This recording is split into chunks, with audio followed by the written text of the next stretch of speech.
Honest J. Nowak. Oh yeah.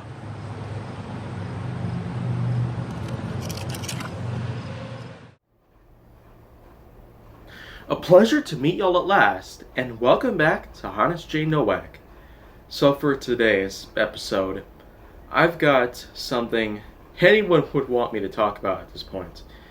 I'm going to go ahead and get into some real generalization here. Because I'll be talking about points. Yeah.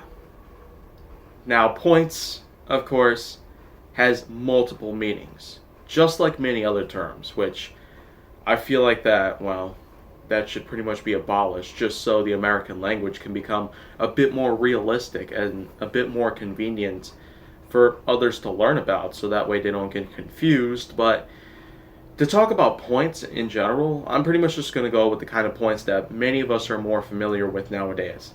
The kind of points that you gain from, working on tests, playing a video game, or a board game pretty much.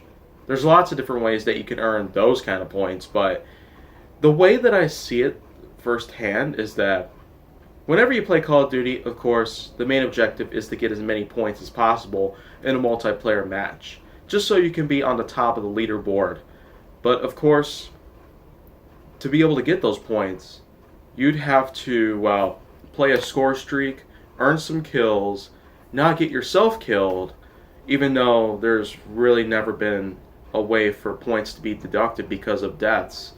But in general, I'd say anyone who plays Call of Duty should be able to get back onto Call of Duty right away, because whichever version of Call of Duty that you own, if it's World War II, Modern Warfare 1, 2, or 3, or anything else, people who play Black Ops all the time, that's also something else you probably want to go for.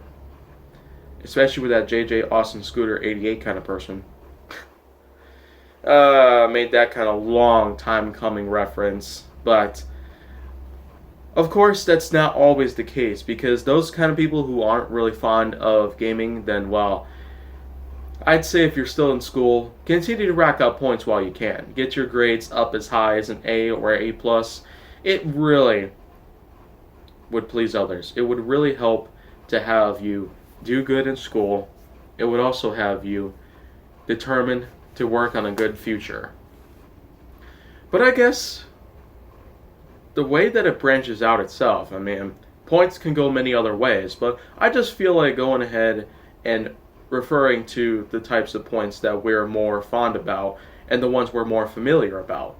But the many other kinds out there that relate to language or any of the sorts, they're probably not so relevant, because not a lot of people talk about them even after graduating school. But in any case, I still do hope that anyone out there who continues to watch HJN and who's come this far since day one back in October of 2019 should be able to know that I've got lots more coming through. So if you want to see more, go down to my channel. Make sure that you like, subscribe, comment, follow me on social media, and stay on the Hollywood side.